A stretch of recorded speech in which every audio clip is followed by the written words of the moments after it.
Hello, ladies and gentlemen. Welcome back here to Weather on the Go, all your weather coverage on this Sunday, October the 12th, 2025. My name is Hunter. Fun fact, my birthday is exactly 1 month from today. I'll be turning 25 years old. But for the weather forecast, we're going to be looking at a potential stormy weather pattern starting to develop the deeper we go into October across the North America, including Canada and the United States. We're also going to be looking at the tropical weather update. I do appreciate everybody who has liked my video over the last couple of videos. It's really gotten a lot more feedback, so I definitely appreciate you doing that. Also, sharing the video helps a lot, and also subscribing to the channel. If you're not a subscriber to this channel, we cover North America, whether it's Canada, the United States, the tropics. We do it all here on the channel, so make sure to subscribe to the channel. Turn on the notification button to all so you get all my notifications when I do go live and when I do post my videos.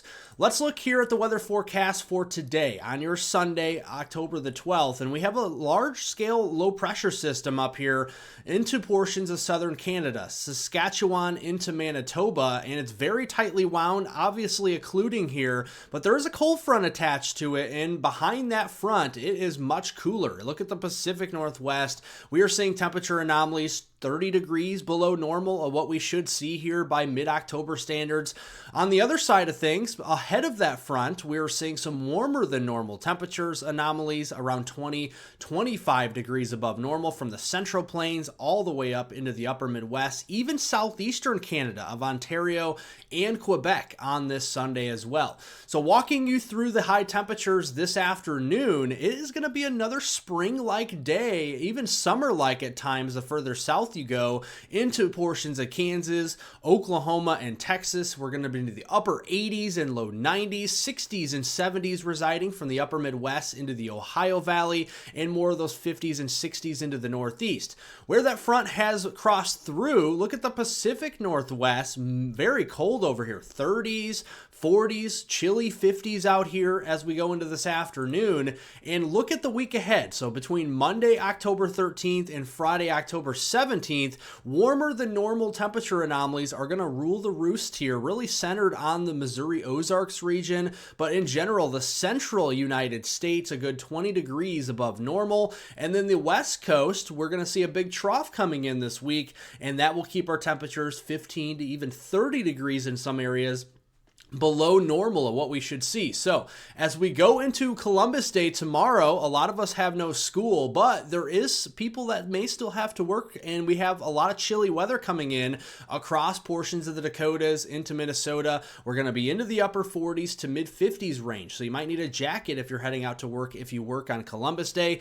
Near the Gulf Coast though, Houston, over here to Lake Charles, New Orleans, even over toward Mobile, we're going to be into the 80s, low 90s, and as we move it into Tuesday, you can see the cooler air really spreading into areas of the Twin Cities, into La Crosse, into the 50s there in Wisconsin. And then Wednesday, midweek, we see a lot of cooler air across the north and northeast. And then we see a little bit of a rebound Thursday into Friday. But again, it's a minuscule rebound. We're still into the 60s, a little bit chilly, but more normal of what we should see this time of year to the north. Now, looking at low temperatures, Tuesday morning as you head off to work or school after Columbus Day, gonna need to pack the jacket, gonna be pretty chilly up here, even some hard freeze potential across portions of North Dakota, northern Minnesota, up here in northern Wisconsin, to the UP of Michigan, as we could be seeing 32 degrees Fahrenheit or colder. And then as we go into Wednesday morning, maybe a tad bit warmer. And then as we go into Thursday morning, hard freeze potentially from New York State through Maine, even into Michigan.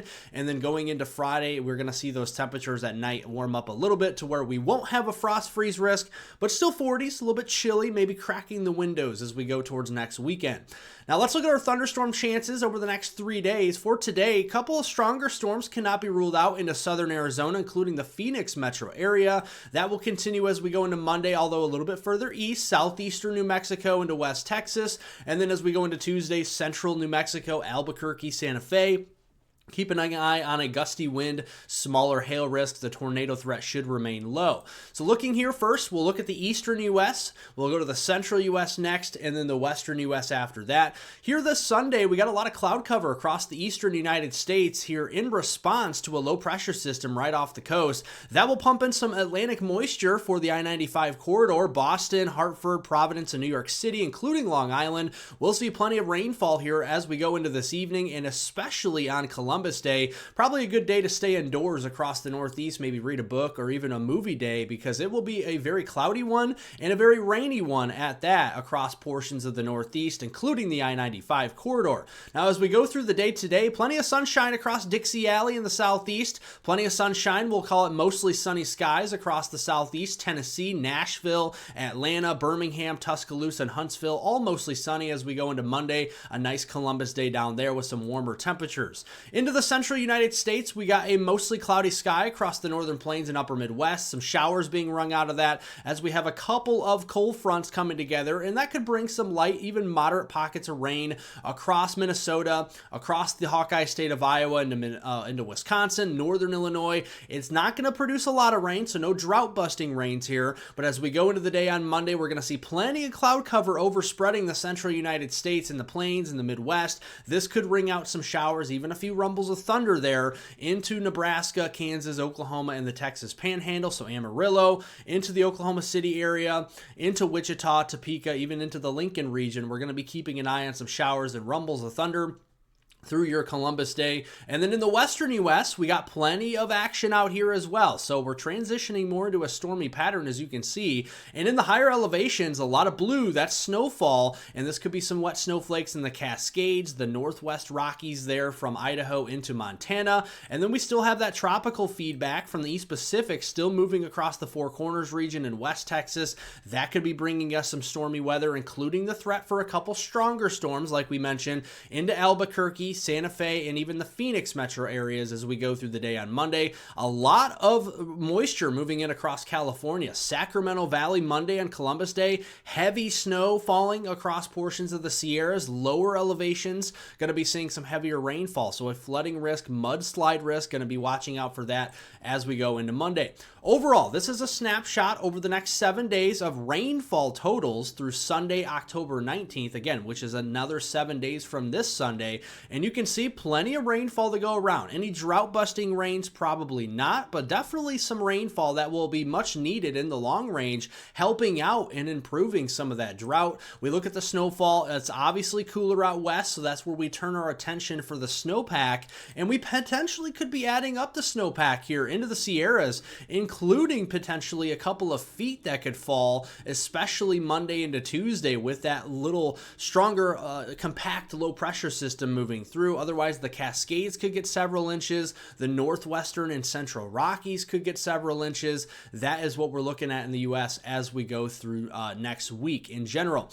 Going to be a very windy week as well, especially if you're in the plains, the Rockies, or southern Canada there, especially southern Manitoba. Wind gusts could be over 50 miles per hour in some spots, prompting wind advisories, maybe at times even high wind warnings, so be keeping an eye on that. Lighter winds across the southeast with plenty of sunshine, and then that low pressure system off the east coast could provide some breezy to even gusty winds at times from Cape Cod all the way down there toward the Outer Banks. We'll be keeping an eye on that going through the week. Now, looking here at the long range, heading towards the last week of October and toward Halloween, the holiday there.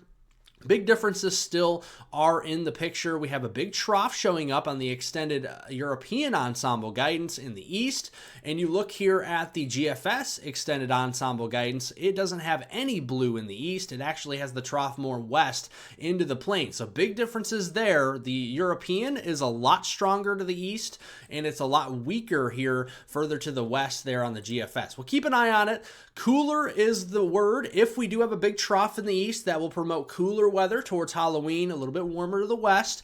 If we have a ridge out east, obviously that will promote warmer weather with cooler air out west. So that'll be kind of a flip-flop. Right now, it's a 50-50, a flip of a coin of what could happen. As far as precipitation is concerned, if we have a trough in the east, that will promote a lot of rainfall, some cooler rains over there, a little bit drier into the central, south central U.S., and then maybe a little wetter in the southwest again with that pattern.